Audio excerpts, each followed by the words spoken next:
उम्बरटा मालूम है आपको? घर का उम्बरटा होता है, उससे बाहर नहीं आने वाले लोग अभी उम्बरटा फोड़ रहे हैं।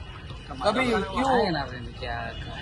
सब सरकार ने, महायुति सरकार ने निर्णय लेने के बाद 32,000 करोड़ रुपए का पैकेज जारी किया। सरकार, हमने कहा था कि ये किसानों की दिवाली काली नहीं होने देंगे। हमने हमारा पूरा जो शब्द है पूरा किया है, कमिटमेंट हमने पूरी की है और अभी किसानों के खाते में पैसे जा रहे हैं।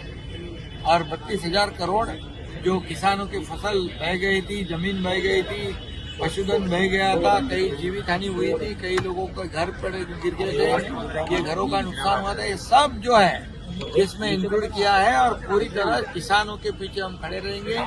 आज उनके साथ खड़े रहने की आवश्यकता है, किसानों के आंसू पोंछने की आवश्यकता है। ये मगरमच्छ के आंसू है, ये मगरमच्छ के आंसू है। जब किसानों के मिलने गए, क्या लेके गए उनको? जब थे तभी क्या दिया? हमारे पास कुछ नहीं, हमारे पास कुछ नहीं, हमारे हाथ में कुछ नहीं, हमारे हाथ खाली है, हमारे हाथ खाली है, इतने ही बोलते। लेकिन हमने भर भर के देने का काम किया है और इसी के साथ राज्य सरकार भी पूरी तरह किसानों के साथ है और हमारे आदरणीय प्रधानमंत्री मोदी जी भी किसानों के साथ है, बिल्कुल। और अमित भाई शाह जब आए थे तब हमने उनको निवेदन दिया था, ये बड़ा संकट है। ऐसे वक्त केंद्र सरकार ने भी और आदरणीय प्रधानमंत्री जी हमारे जो किसानों को मदद करेंगे, ये विश्वास हमने व्यक्त किया था। और प्रधानमंत्री जी भी बोले हैं कि किसान हमारा, महाराष्ट्र के किसान अभी संकट में है, उसके साथ हम खड़े रहेंगे।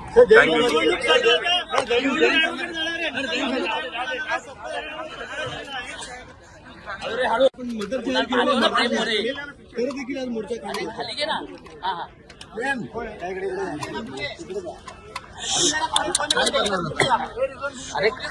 अरे माझा चष्मा तुटला यार, हात खाली गेलो.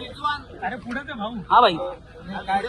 सर, उत्तर मोर्चा काढलेला आहे संभाजीनगरला. जाहीर केलेली आहे. अरे नो, थोडं घरा खाली आहे. खरं म्हणजे मी काय म्हणू, उशिरा सुचलेलं शहाणपण आहे की एक मगरमच्छ के आंसू आहे. खरं म्हणजे शेतकऱ्याच्या बांधावर आम्ही जाऊन आलो. मुख्यमंत्री गेले, मी गेलो, अजितदादा गेले, आमचे सगळे मंत्री गेले. प्रत्यक्ष तिथली परिस्थिती पाहिली, शेतकऱ्यांच्या डोळ्यातले अश्रू आम्ही पाहिले आणि त्यावेळेस ठरवलं की शेतकऱ्यांच्या पाठीशी खंबीरपणे उभं राहायचं. आणि म्हणून आम्ही निर्णय घेतला सरकारने, महायुतीने, की एनडीआरएफचे निकष असतील, अटी शर्ती असतील, ते सर्व बाजूला ठेवून मोठ्या प्रमाणावर संकट मोठं आहे आणि मोठं संकट आहे तर सरकारने ठरवलं की शेतकऱ्यांना देखील भरीव मदत झाली पाहिजे. कारण यावेळेस शेती वाहून गेली होती, जमीन खरडून गेली होती, पशुधन वाहून गेलं होतं, घरांची पडझड झाली होती, काही ठिकाणी जीवितहानी झाली होती. त्यामुळे आमचं कर्तव्य आहे की शेवटी महायुती सरकार हे शेतकऱ्यांचं सरकार आहे. शेतकरी आपलं बळीराजा आहे आणि म्हणून त्यांच्या डोळ्यातले असून पुसण्याचं काम आम्ही महायुती सरकारने केलं, याचं समाधान मला आहे. आणि म्हणून 32,000 कोटींचं पॅकेज आम्ही जाहीर केलं आणि 10,000 रुपये तात्काळ मदत देण्याचं काम त्याच वेळेस झालं. आणि आता हे जे काही दिवाळीपूर्वी आम्ही म्हणालो होतो की शेतकऱ्यांची दिवाळी आम्ही काळी होऊ देणार नाही आणि त्याप्रमाणे दिवाळीपूर्वी त्यांच्या खात्यामध्ये हे पैसे जाऊ लागलेले आहेत. आणि आम्हाला याचंही समाधान आहे की जे शेती वाहून गेली होती, जमीन खरडून गेली होती, त्याचं शेतकऱ्यांना मोठी चिंता होती. परंतु यावेळेस आम्ही 47,000 रुपये हेक्टरी जमीन खरडून गेलेल्या लोकांना आणि पुन्हा त्याच्यामध्ये मनरेगाच्या माध्यमातून 3 लाख रुपये हेक्टरी, असे हेक्टरी 3,47,000 रुपये आतापर्यंतच्या इतिहासात कधी शेतकऱ्याला मिळाले नव्हते. कारण ती त्याची चिंता, जी खरं म्हणजे जमीन, काळी जमीन, त्याची खऱ्या अर्थाने माय आहे. आणि म्हणून या शेतकऱ्यांची चिंता आम्ही मिटवली. 32,000 कोटी रुपयाचं पॅकेज देण्याचा निर्णय आम्ही घेतला. आणि हे खरं म्हणजे हे राजकारण आहे, हे निव्वळ राजकारण आहे.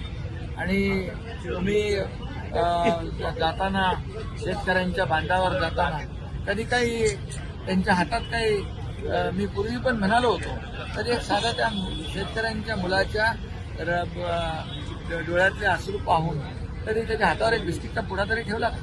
आम्ही मोठे किट पाठवले, सगळं पाठवलं. त्यांचा दसरा चांगला झाला, दिवाळी त्यांची चांगली होईल हे आम्ही पाहिलेलं. आणि अंबरडा मोर्चा, कसला अंबरडा? जे उंबरठाही न ओलांडणारे आता अंबरडा फोडायला लागले. सत्ता गेली तेव्हा अंबरडा फोडला, खुर्ची गेली तेव्हा अंबरडा फोडला. आणि आता देखील मी आपल्याला सांगतो, हे पुतना मावशीचं प्रेम आहे. हे निव्वळ शेतकऱ्यांच्या नावावर केलेलं राजकारण. आणि म्हणून शेतकरी जेव्हा संकटात आहे, शेतकऱ्याच्या डोळ्यात अश्रू आहे, त्यावेळेस कुणीही राजकारण करू नये. अशा वेळेस शेतकऱ्यांच्या बाजूने उभं राहिलं पाहिजे. आणि ते आम्ही काम केलेलं आहे. शेतकऱ्यांच्या मदतीसाठी आम्ही उभे राहिलोय.